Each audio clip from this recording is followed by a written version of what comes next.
CAN protocol frames. What are the frames in the CAN protocol and how each frame works and what are the exact description on each frames. Let's see one by one. We have four different message types or four different message frames.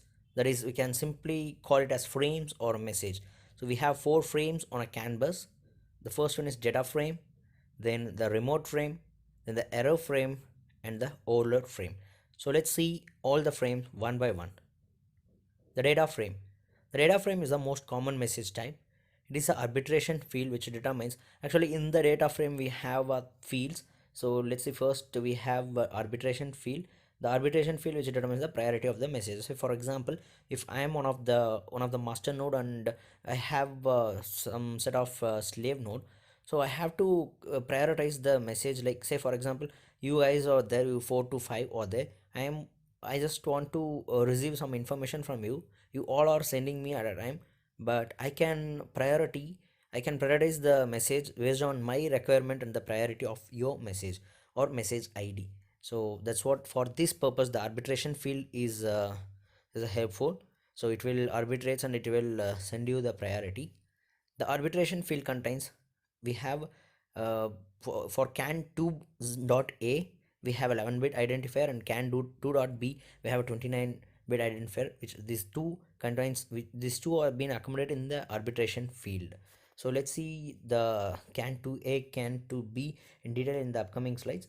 So in a short, we can mention that the 11-bit identifier one, we have in that 11-bit identifier we have 1 bit, the RTR bit, which is a dominant for the data frames, and here it also contains two recessive bit, that is SRR and IDE, that is RTR. So we'll see these in the upcoming slides. So this is a just common frame structure. So we'll start with SOF, that is data frame, and the arbitration field, and here we have set of identifiers. Then here we have a control field, then data field, CRC field, that is a cyclic redundancy check.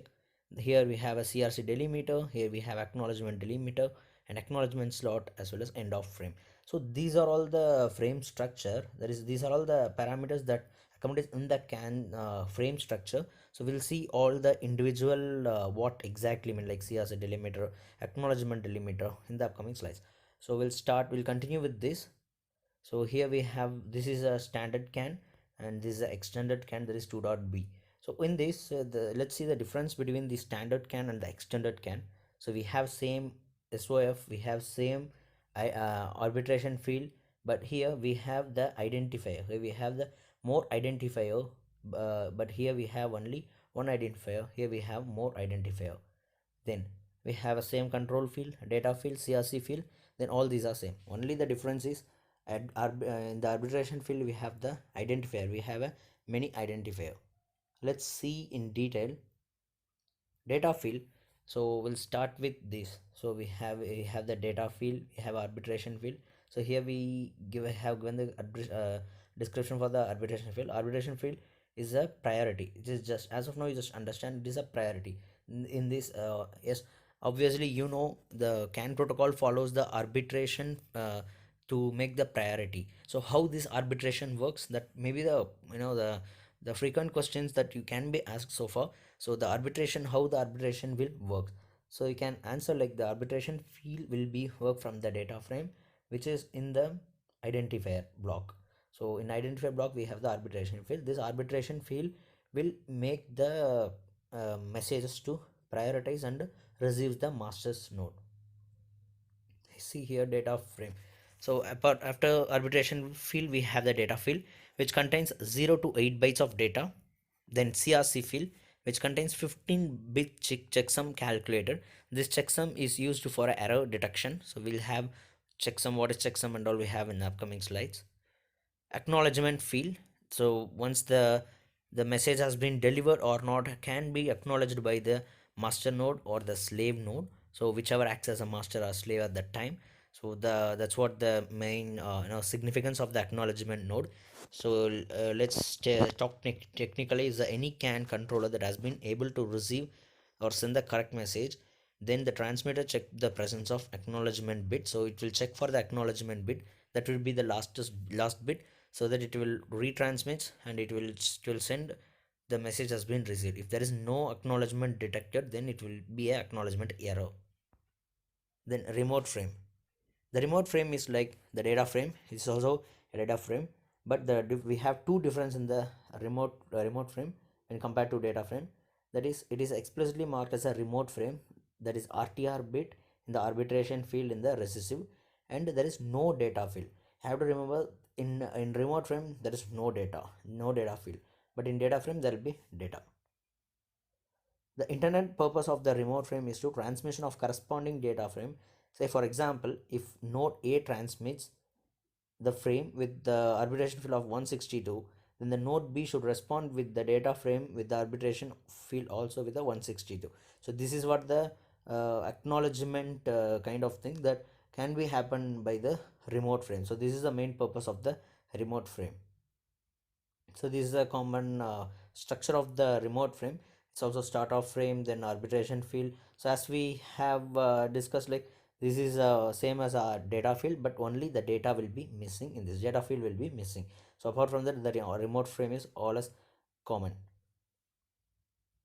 The remote frame can be used to implement a type of request response type and bus traffic management. Then in practice, the remote frame is used for a while. The most CAN controllers can be programmed either automatically respond to a frame or a remote or to notify the local BC. So all these has been simply here. It is a request and response type of.